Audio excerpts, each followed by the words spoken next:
Mix by happy digital recording studio Chanpatia. Kanchan presented by Unique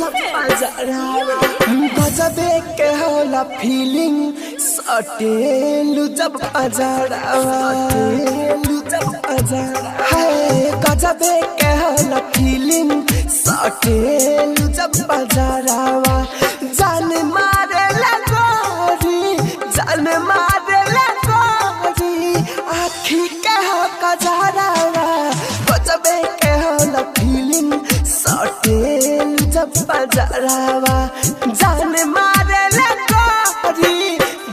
मारे लगोरी आखी के हो गजरावा गजबे के होला फीलिंग सटेलु जब अजरावा गजबे के होला फीलिंग सटेलु जब अजरावा डीजे कंचन नीम चौक चौसीमा वैशाली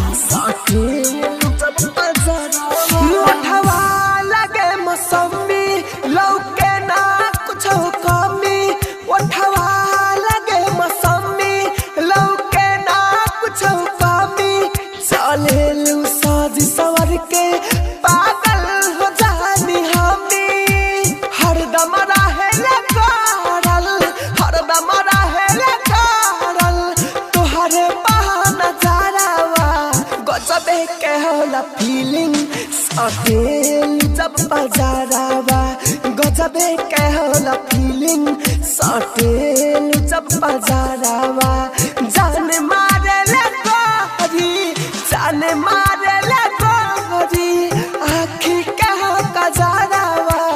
गजबे के होला फीलिंग सटेलु जब बजारावा गजबे के होला फीलिंग सटेलु जब बजारावा presented by Unique Films Kanchan नीम चौक चौसीमा वैशाली गजबरा चाले विधाता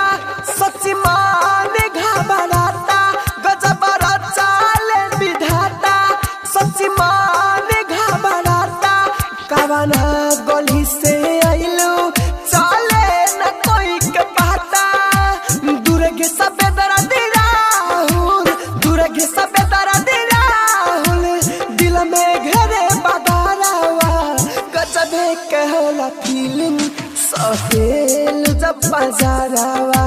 गजबे के होला फीलिंग सटेलु जब बजारावा जान मारे लगोरी आखी के हो गजरावा